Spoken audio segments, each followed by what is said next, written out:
Global War 36 enthusiast here with Operation No Time to Die, turn 7.4, the Commonwealth. It is July 1939. First is just a tiny bit of housekeeping here. Once France fell, Free France had to declare its capital, and they declared Northern Algeria to be the capital of Free France. Then I just want to talk in general about how well things are going for the Axis here. Panzer J had a very effective attack. He even took Switzerland and Yugoslavia on his first turn. He did have some bad luck as far as territory going towards the Free French, but with the Abyssinia situation, really the Free French were going to capture anything, any territory, so I wasn't worried about that. I really wanted the ships, and that went really well for the Vichy, and I didn't want the Japanese to get that series of territories, so that was also unfortunate. I was really happy that my fighter had a 50-50 chance in Paris to get a German aircraft, so that was a high point. And also it was insane how well the Polish fought, and then how the Yugoslavian torpedo boat destroyer hit, or was it a destroyer? I forget. The Yugoslavian had one tiny ship. I think it was a torpedo boat destroyer, and it killed a destroyer, which actually created a little vulnerability here for me, because I am going to attack these guys since he doesn't have a destroyer, and there's a chance that I'll get a first strike hit. So the most important thing to happen so far on turn 7 has been Germany's purchase. The fact that Germany bought 2 air transports and 2 airborne infantry does not bode well for the Allies. It's signaling that, because I know how Panzer J invades England, and he does it aerially. He likes to drop airborne and then follow on. So that wasn't a good thing to see. And then Russia, you just don't see Russia signing the Molotov-Ribbentrop Pact in version 3. So you know that something's up when Russia signs the Molotov-Ribbentrop Pact. So this is not good. A chill has gone down my spine here, and I get a bad feeling about this. Let's start my turn. So first I get 2 tech rolls. I'm going to use PBE to generate a tech roll for advanced submarine warfare and for wartime economy. And I've succeeded with advanced submarine warfare with an 8, but I failed on wartime economy, rolling a 2. But it's 50-50, so that's perfectly average to get one and not the other. The Allies were really happy if we end up rolling average. Okay, purchases. Let's swivel this around and zoom in a bit on our purchases here. So the British they have 15. They'll spend 4 for an anti-aircraft artillery and 10 for a fighter. For 14, they'll save 1. The FEC have 10 to spend. They'll spend 4 for an anti-aircraft artillery, and then 6 for 3 militia. That's 10. They don't save any. ANZAC has 11 to spend. They'll buy an infantry, and then they're going to lend-lease a mountain infantry to the Free French. That'll cost 4, so they'll save 4. Combat movement. So as I was alluding to, I'm going to take these 2 submarines here in C-Zone 79, and they're going to go 1, 2, 3 in here and make an attack on C-Zone 51, where there's a light cruiser. I have a chance to roll, a 1, 2, or 3 and get that first strike. He wouldn't even get to fire back if I hit with either one of those. Then my second combat move is to take this strategic bomber and go 1, 2, 3 and attack Paris with carpet bombing. if I hit, he'll just take the cavalry. But might as well just take advantage of that strategic bombers this turn. That's all my combat. So we'll swivel around here over to the battle board and maybe zoom in a little bit. Okay. So I have two, we're gonna do let's just do the carpet bombing first. Get one roll with three at two. See if I kill any cavalry here. And I do. I killed one cavalry, so that's nice. Paris just has one cavalry. Now, okay, and then the next thing will be the submarines. So I've got 2 at 3. I'd really like to hit with this to kill a transport if I do. And yes, I did, so that is good. So that will kill both the light cruiser and the transport here. And no retaliation because I got that first strike. So really, this is just a tribute to that lucky Yugoslavian roll. I figured I had about a 50-50 chance of hitting with one of those subs.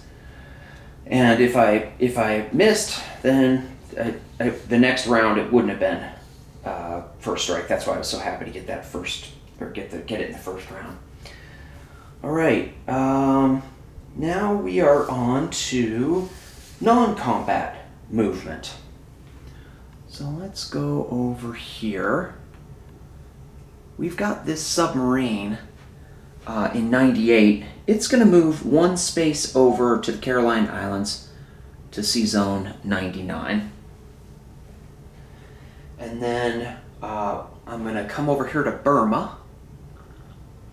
And this Gurkha in Burma is going to move over to Bengal.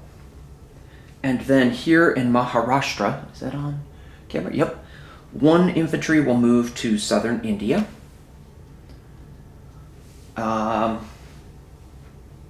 Let's see. Okay, now I've got a movement down here in Sea Zone 82. I think I have to zoom out to capture 82. Yeah. Okay, so basically, every single British ship that is in 82 is going to move up 1 space to 81. I know I have a coastal defense ship in here, so I have to be careful because without a major port, I only get to move 1.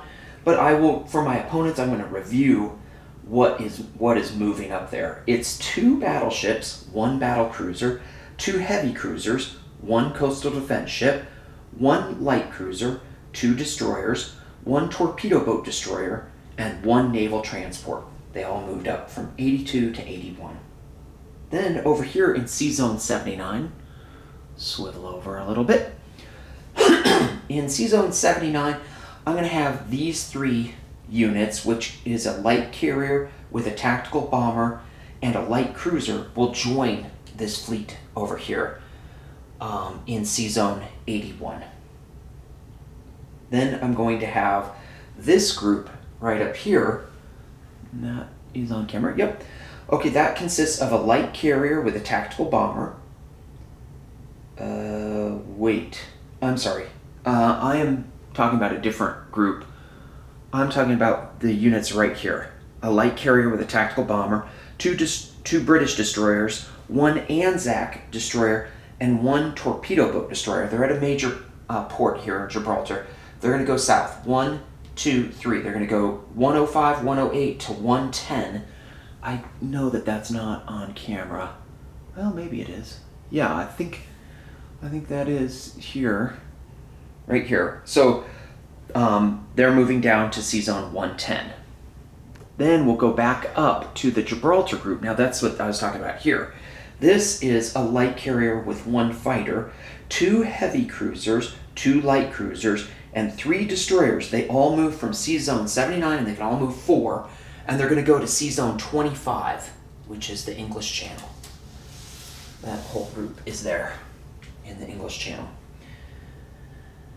Then the strategic bomber flies back to London, 4 infantry moved from the British Midlands up here to northern England, and 2 infantry moved from London to the British Midlands. So I want to take a moment here and talk about this situation. Players might be saying like, wait, all you have right now in London is 4 militia, an anti-aircraft gun, strategic bomber, and a fighter. Look, Panzer J, he has all this aircraft in Western Germany, and he's got 2 paratroopers that could reach you. Are you sure you want to risk London? But I did move this light carrier with a fighter on it. And there's a rule that I want to point out to people on page 34 under 8.3 Combat Moving Aircraft. Aircraft may fly over enemy-possessed land zones and sea zones containing enemy units if there are no enemy fighters in that zone. So Panzer J can't fly through Sea Zone 25. So, and really without that, he can't get his fighters to London. He could go 1, 2, 3, 4, but he's only got 5, even with that air base, and he cannot make it home. So I'm okay to do that as long as this fighter being in Sea Zone 25 is very important to the defense of London. Okay, then I've got another naval movement, which is all the naval units that I have here in Sea Zone 24 are moving over to Sea Zone 25 and joining Sea Zone 25. Okay, so let's just talk about, just for my opponent's sake, the other players in this game, what do I have in that sea zone? I have a light carrier with a fighter on it. I have a battleship. I have 3 heavy cruisers, 1 coastal defense ship, 2 light cruisers, 5 destroyers, 1 torpedo boat destroyer, and 2 naval transports. In Sea Zone 79, all I have for the British is 1 naval transport. And I think I went over what I have in Sea Zone 81, but I moved some other units. So I've got a light carrier and a tactical bomber. I have 2 battleships, a battle cruiser, 2 heavy cruisers, 1 coastal defense ship, 1 British light cruiser, 1 Anzac light cruiser, 2 destroyers, and a torpedo boat destroyer, and a naval transport. So hopefully we're all on the same page there. Okay, strategic rail movement. I'm going to have 1 infantry rail from Maharashtra to Calcutta. So now in Calcutta I have 8 British infantry, 1 Anzac infantry, 2 militia, 1 British artillery, 1 Anzac artillery, 1 Anzac motorized infantry. Okay, and then I'm going to do another rail movement up there in England. I'm going to rail the anti-aircraft gun from London up to northern England. Now I've got strategic naval movement. I'm going to take my Anzac transport that's down here off the coast of India, and I'm going to move it over to Sea Zone 81. That's 4 spaces away. 1, 2, 3, 4. Okay. That is the end of my strategic naval movement. I want to give a little nudge to my opponent, Panzer J, just reminding him to do the minor recruitment rolls. Iran will have a recruitment roll at 1. Here, basically when the Comintern attacks, it gives control over to the Axis. So Iran gets 1 roll at 1, and then Mongolia gets a recruitment roll at 2. Okay, placement of British units.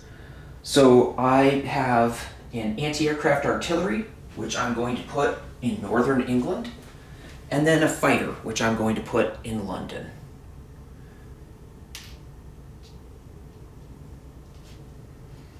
Okay, so up in northern England I have 4 infantry and 2 anti-aircraft artillery.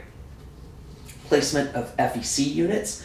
I have 1 anti-aircraft artillery and 3 infantry or 3 militia, and they will all be placed in Calcutta. So I have 5 militia in Calcutta. Anzac is going to place 1 infantry in Sydney, and that puts me up to 5 infantry there in Sydney. And then it's going to lend-lease 1 mountain infantry to the Free French that leaves Sydney, travels through the Suez, comes around into northern Algeria.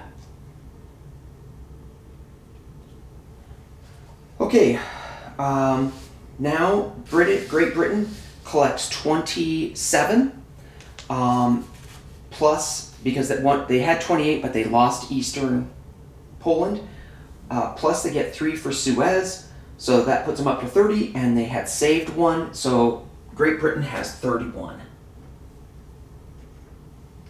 Okay, then FEC collects,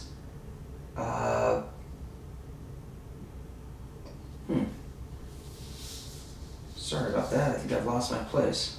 Yeah, FEC collects 14, and they have 2 for having possession of Aden and eastern Egypt, so that gives them 16. So that's how much the FEC has. And then Anzac collects 7, and they saved 4, so they end the turn the same they started it, with 11 IPP. Now we will start Free France's turn. Free French purchases, none. Combat movement. 1 infantry is going to move from Abyssinia into Eritrea. Okay, so this is a key moment, because now that that's my only combat movement. So upon the capture of Eritrea at the end of the combat phase, Abyssinia aligns with Free France. Free France gets this Italian Somaliland, and gets also Abyssinia, turns into Free France, and then all these pieces get replaced with Free French pieces.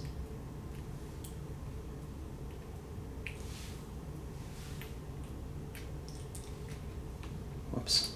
Okay, that piece stuck to the chip, interestingly.